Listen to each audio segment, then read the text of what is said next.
I always believed that I was good at keeping myself safe. I lived in a small but cozy apartment in a decent part of town. I didn't have any enemies, kept to myself, and followed the usual advice. Never share your personal information. Don't walk home alone at night. But none of that seemed to matter when I realized someone was watching me. The first time I noticed it, I chalked it up to paranoia.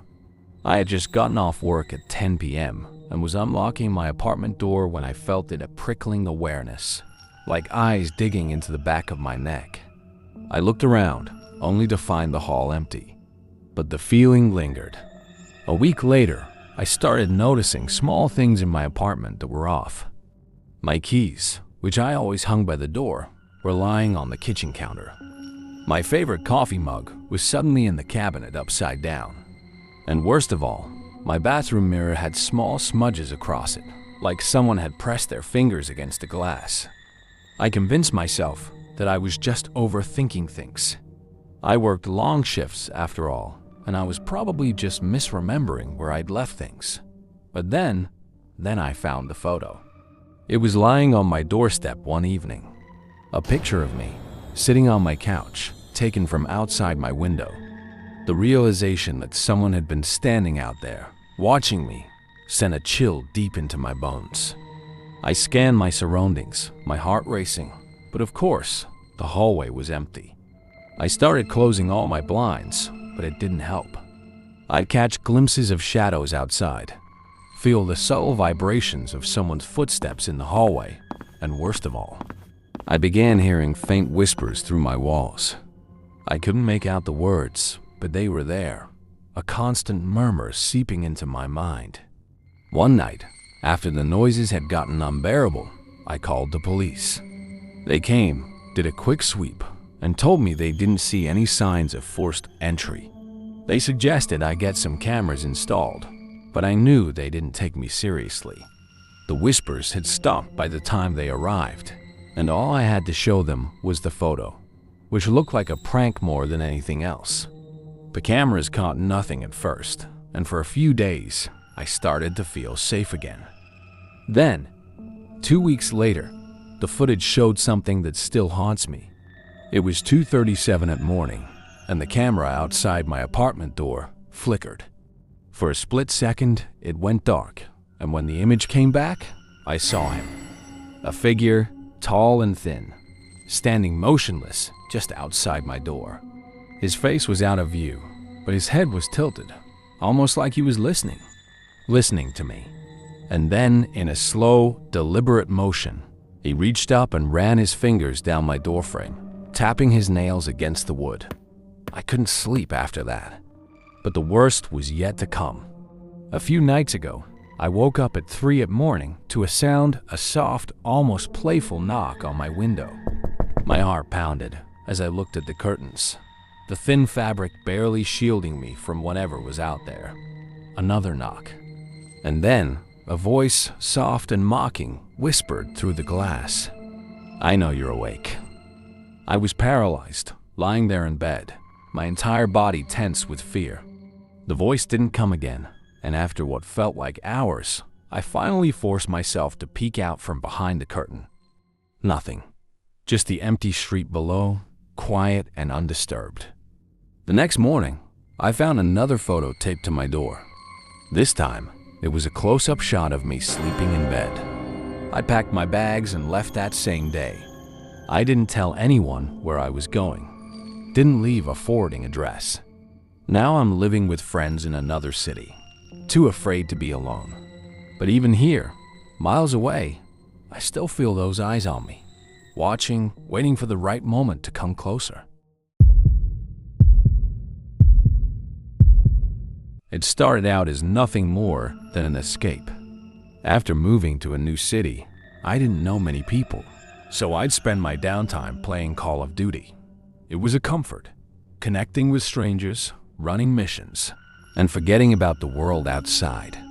One night, I got paired with a player named Stalker, who messaged me right after the match, complimenting my tactics. He had a quick wit and a killer aim, and soon we were playing together nearly every night. His real name was Kyle, and he seemed like a decent guy.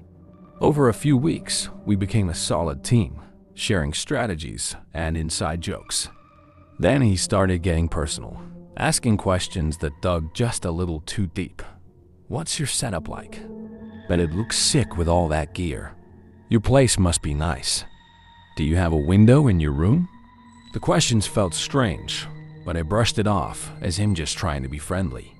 That was until the night I casually mentioned my favorite local coffee shop, and he replied, "That's right near where you live, isn't it?" I didn't remember telling him that. I laughed it off with, yeah, good guess, and left it at that. Then, things took a darker turn. I started getting text messages from an unknown number, usually around midnight.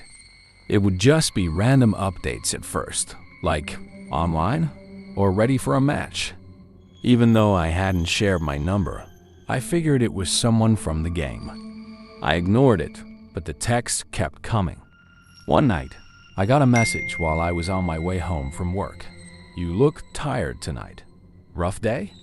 The text stopped me in my tracks. I looked around, feeling exposed, but the street was empty. I hurried home, locked the door, and double-checked the windows. Then another message came through. "I thought you liked night walks." I blocked the number, deleted Call of Duty, and swore I'd be done with it. I tried to forget about it, to pretend he was just some random online stranger. But a few nights later, I got another text from a new number. "Missed you. Let's catch up." I didn't respond, but he kept messaging me. Each text became more specific.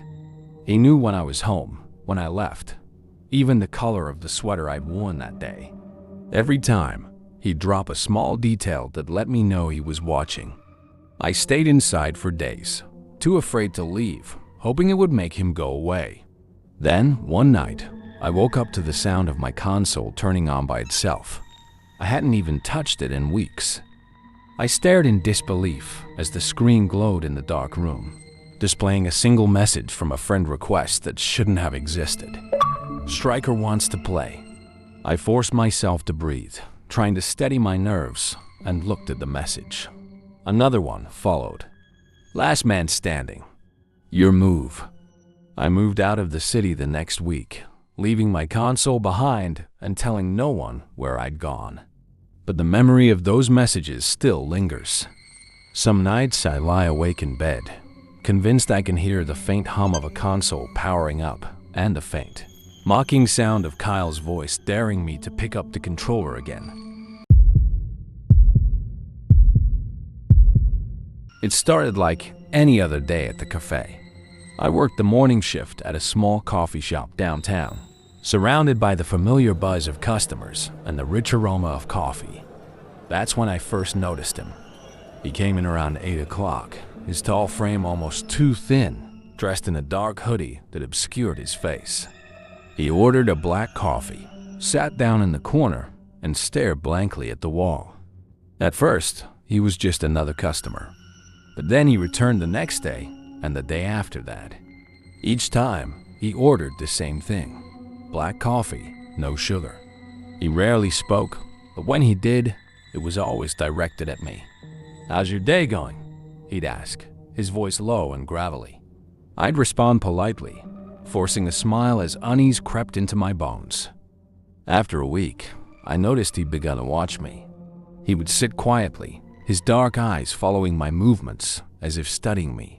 I told myself I was being paranoid. After all, he was just a regular. But one morning, as I poured his coffee, I caught him staring at me, an unsettling intensity behind his gaze. "You have a lovely smile," he said, and for the first time, I felt a chill run down my spine. I shared my discomfort with a coworker, but she dismissed it. "He's harmless, just a little socially awkward," she said with a shrug. I wanted to believe that, but things began to escalate.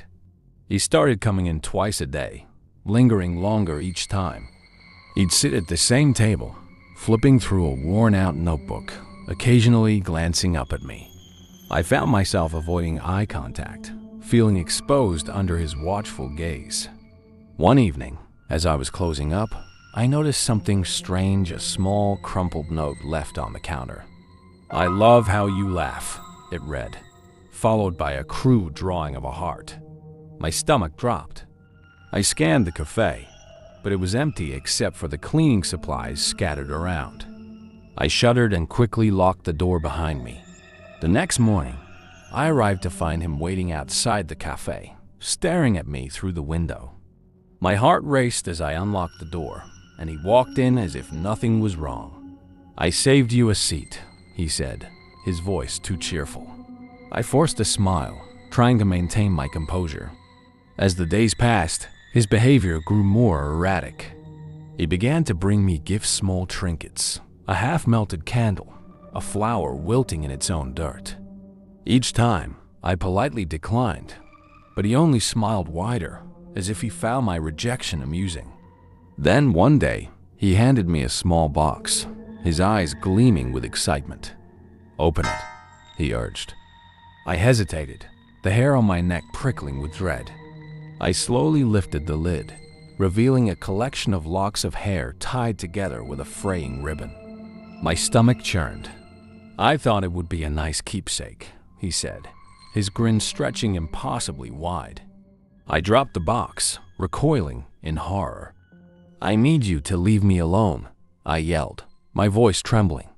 The cafe went silent, the other customers turning to stare. He just laughed, that chilling, hollow laugh. "You don't really mean that," he said, and for a moment, I believed him. From that day on, he became relentless. I started seeing him outside my apartment building, his shadow lurking in the dark, waiting. One night, I returned home late from work and found him standing on the sidewalk, a cup of coffee in hand. "I made you something special," he said, his eyes gleaming with a manic light. "It's just for you." I ran past him, my heart pounding, fear flooding my veins. I locked the door behind me and collapsed on the floor, shaking. The next morning, I decided enough was enough. I quit my job, hoping to escape him, but it didn't stop there. I changed my phone number, my routine, and even moved to a different part of town. Yet, no matter where I went, I felt his presence lurking in the shadows. Then one day, while grocery shopping in a different neighborhood, I spotted him at the end of the aisle, his gaze fixed on me. Panic surged as I turned to leave, but he blocked my path. "You can't hide from me," he whispered, his breath hot on my face. "We're meant to be together." I stumbled backward, bumping into a shelf, knocking over a display of cereal. He stepped closer, a smile curling on his lips. "I'll always find you, no matter where you go." I managed to break free, sprinting toward the exit, my heart racing as I pushed through the sliding doors. I drove home in a daze, feeling like I was being chased. I decided to go to the police, but they brushed off my fears. "Do you have any proof?" they asked. "It sounds like a misunderstanding." Days turned into weeks. I stopped sleeping, haunted by nightmares of him standing over me, eyes wide and unblinking. One night, I woke up to a tapping sound at my window. My heart raced as I turned to see him standing there, smiling, holding a coffee cup. "I brought you your favorite," he said, his voice soft and sinister. I backed away, my breath quickening, but there was nowhere to go. I was trapped in my own home, and he was getting closer. "You're not alone anymore," he said, his grin widening. In that moment, I realized he would never let me go. He was part of my life now, a shadow that would always follow me. I sat there, paralyzed with fear, knowing that no matter how far I ran, he would always find me.